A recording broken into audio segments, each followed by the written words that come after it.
So this videos is for the Black community, our brothers and sisters. So this mural right here is from the Denver, Colorado airport. It's an apocalyptic mural, and in it, I want you to notice that in the coffin is one of our women, the Red Nations, and the other one is a Black woman. And you're gonna see there's also images of soldiers that look like Nazi soldiers, because this is what's happening in America right now. So as they grab our people, the Red Nations, the Latinos first, and they call them what? Illegal criminals, criminals ilegales, because that's what the Nazis do. They like to spread fear, so to turn everybody against us. So when they're done with us, they're gonna say that the Black people are also criminals. What do they call these videos that keep on popping up? Black fatigue. They're gonna wanna make sure that you guys gotta get taken care of as well. So this is divide and conquer. What they're doing is they're starting our people first, because according to them, we're more in numbers than everybody else. So they're taking care of our numbers first, and then they're going to focus on the Black community. So recognize this. This is an invasion, and this is divide and conquer. If anything, we have a common enemy, and we should be together in this fight.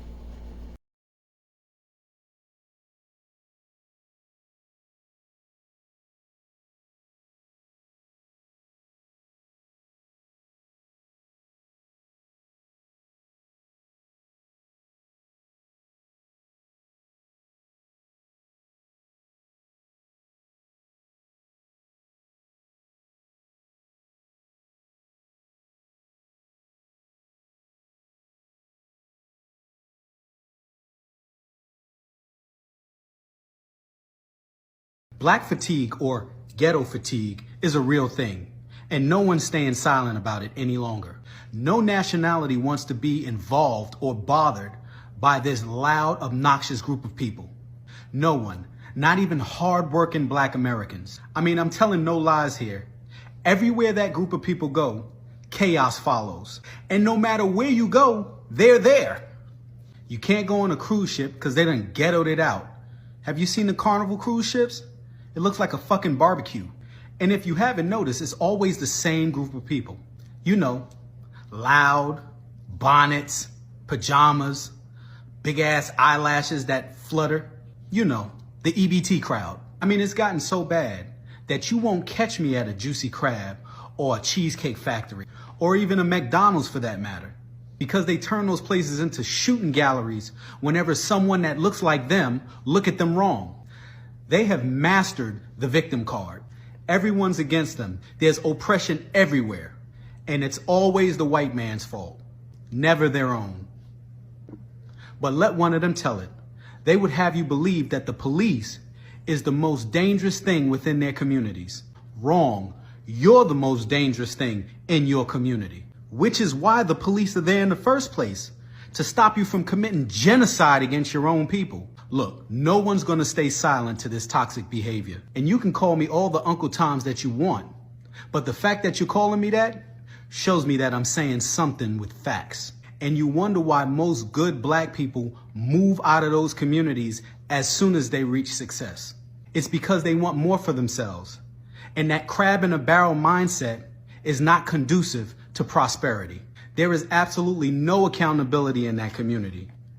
Most of that segment hate accountability. They hate truth. They hate to look at themselves in the mirror, because they would have to face the fact that they're causing their own oppression. You also have the Democrat Party to thank for spoon-feeding that behavior, making you a permanent underclass, and you still vote blue, no matter who. But America is tired, and people have grown numb to your constant cry of racism. Everyone's a racist who doesn't agree with you. But meanwhile, you can be bigots to everybody else. But yes, I say it again. Black fatigue, or ghetto fatigue, is real. And it's time that we say something about it. And please, don't waste your time. If it don't apply. So this statue that you're looking at right here was in front of the Museum of Natural History. And I believe it was 2020 that they had it removed. So this is who? Teddy Roosevelt. And who he's leading into captivity? The Red Nations. The Black people. Right? And have shackles on their feet. This is exactly what they're trying to do again. So wake up.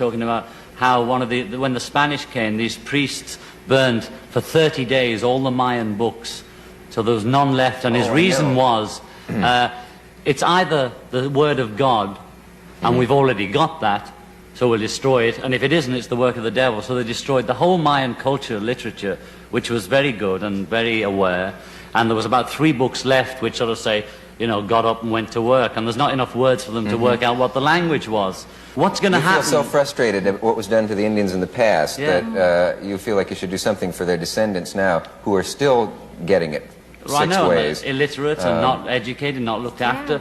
I mean, they're like, I don't know if they're having it worse than black people here, but it's pretty rough for them, isn't it? Yeah, it's very bad, and I think it's good that people have a sense of conscience about it and are doing something about it. Well, they made so much money out of the Indians. At first they took the land, and then they made movies about them taking the land, you know. It's a bit mean, you know. But what's happening with the Indians? I mean, what are they doing for them, you know? Don't they legally really own the land? Not like enough. Interestingly enough, some conservative politicians seem to be more concerned for the Indians than some liberal politicians. Maybe they've realized how many there are on the whole American continent, including the South. How many people votes think there's only a few Indians left. There's millions of them in the whole continent of America, which includes South America. And one day they're going to be asking for their rights. I wouldn't be surprised if they weren't standing next to the black people too. So it's either give now or die later, I reckon. That the removal of this clear and simple language condemning white supremacy reveals that the true purpose of this bill is to teach our students a whitewashed version of American history? No, absolutely not. It reads like a how-to guide in historical whitewashing. Are you aware that this new version of the bill from the Senate removes the writings of Frederick Douglass? I am. Are you aware that this new version of the bill from the Senate removes the writings of Dr. Martin Luther King Jr.? Yes. Are you aware that this new version of the bill from the Senate removes the history of Native Americans?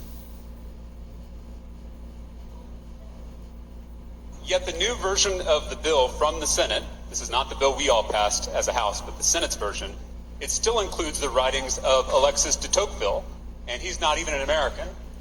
Could that be because he's a white man? By my count, the new version from the Senate, again, this is not the bill we passed as the House, this is the bill from the Senate, it removes 9 historical figures of color and 6 female historical figures from the bill, which means that all mentions of people of color or women have been removed from this bill. Is that correct? I'll take your word for it, Representative. Could an example? This country is doomed. It is doomed, not just because of African Americans, but because by 2040, this country is going to be minority white European. You hear me? Minority white European. And you guys are going to have to start working more with Hispanics, who make up a larger portion of the population than y'all do.